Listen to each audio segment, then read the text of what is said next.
Louis Tomlinson, how are you? I'm all right. How are you? I'm good. I'm very well, but I don't have to play football today. Now, you and I were just having a little chat about your achy. You said, I'm not fit, I'm not fit. I'm telling everyone. Yeah, I'm telling everyone. I'm not fit. I said I'd do about 2 months training for this, and in the end I did about a week, which probably is my fault, but I've also been a bit busy as well. Okay, so, that's understandable. You've played here before, right? 8 years ago. 8 years ago, What are your memories of that like? Oh, incredible. Ronaldinho, Oh. Roberto Carlos. There's also this photo that I just show everyone everywhere I go of me holding Ronaldinho's shirt as tight as I could, and it looks like I'm just about to nick the ball from him. You see in the next frame that he actually just dusted me, but I show everyone the first half. Really excited, man. As I said before, you know, there's really nothing else like this, where as a massive football fan, you get such an incredible opportunity to play with amazing players and do it all for an amazing cause. So, yeah, it's a win-win. You must be excited as well. People like Wayne Rooney, who's obviously one of England's greatest ever players, playing alongside him as well. How excited are you about that? And is there anyone you are really excited about playing against? Bonucci's going to be kind of fun to play against. We just saw him over there. Yeah. I don't know if I've quite got the stones to chop him, but I would like to. Rooney, I just looked at this as I was coming up in the car. I was 13 when he made his debut, so like right at a sweet spot of football, and I was a Man United fan at the time. I think he was 13 as well when he made his debut. Yeah, well, there you go. But no, really, really excited to be playing with him. Obviously, a massive, massive part of British culture, really, football culture, massively. So, yeah, real honour.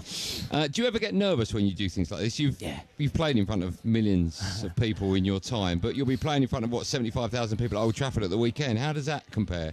I remember, like, I used to play in charity games a little bit more often when I was a bit younger, and there's no comparison. Like, don't get me wrong, I feel really nervous doing a gig, definitely, but it's my job, so to speak. Whereas every football fan, even though no one really expects anything from us, the people who aren't ex-pros, if you're a footy fan, you want to be decent, so you put a bit of pressure on yourself, I think. Got to ask you about your beloved Doncaster, promoted to League One. You must be absolutely buzzing about that. Absolutely buzzing, man. Yeah, about time that we had something to celebrate. It wasn't looking great midway through the season either. But yeah, amazing for the people of Donny, amazing for the club. We deserve it, I think.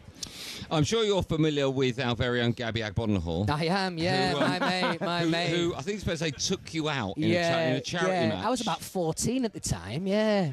I mean, it was snapped me in half. I reminded myself of the challenge just before we had a chat. It was absolutely vile, the challenge. It was, and then what proceeded was also vile.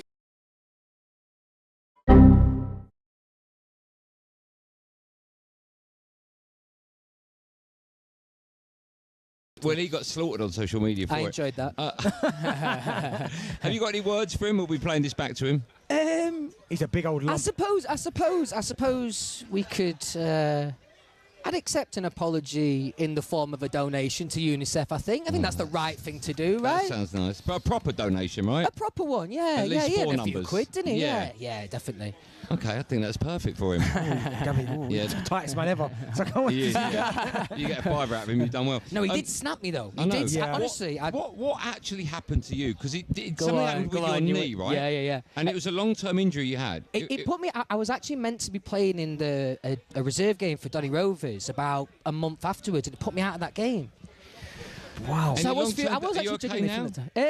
Is it We'll okay? see. We'll see by the end of this trip, because I suppose. you were a pretty handy footballer as a kid, right? I'm all right. I always say same line. When you're in a band with other lads who aren't great players, you look a little bit better than you actually are. I'm all right. But other lads in One Direction weren't up to much, to be honest, when it comes to football. Could you have made a go? Had you not gone down the career of a pop? I suppose every lad would love to dream, but no, but I probably not. Like, I'm all right. I can do me bit. What position? I'm a fullback. Okay. Right, and you didn't really used to have to run that much. It made me feel old now, but like when I played Sunday League, you didn't have to get up and down half as much. These days, it's like playing centre mid. So. I'm worried about the fitness, but if I just get through, I'll be all right. There's loads of places to hide on that pitch. Yes. Loads of them. Yeah, good shout. Especially if you've got Bonucci alongside you, right? Let him do all the work. Can you just clear a story up for us? We know you're a big football fan, right? Did you take a TV to Glastonbury so you could watch the Euros? Is that true? Great question. Yes, I did. I'm very proud of it, actually. One of my proudest moments, to be honest. I think in previous years they have shown England playing, and I got wind that they weren't doing it then. I understand why. There's obviously other artists playing. I'm an artist myself. I might be a little bit fuming about the same thing happening.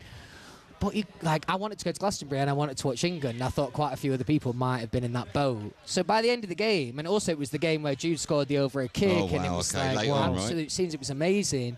It was a really cool thing to do. Actually, I enjoyed it. How many people were around that telly at the end? I don't know about 200, 300, something like that. How big was the telly? How big this?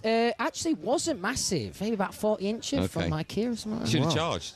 I should have. Yeah. Should have. $5 on the door. Yeah. Well, I know for next time. Yeah, if you add all that up, that's basically... Could have paid for TV. I was going to say, that's the money we were expecting from Gabby Agbonhor, right? Right, there you go. There you go. Yeah, there's your sums, There you Gab. go, nice. Listen, thank you so much for joining us. It's always... I know everyone wants a piece of you. We are delighted that you've come over to us here on Drive on TalkSport. Very kind of you. No worries. Big fan of the show as well, so thanks for having me. Our pleasure. Thanks, man. Nice one. Cheers. Superstar.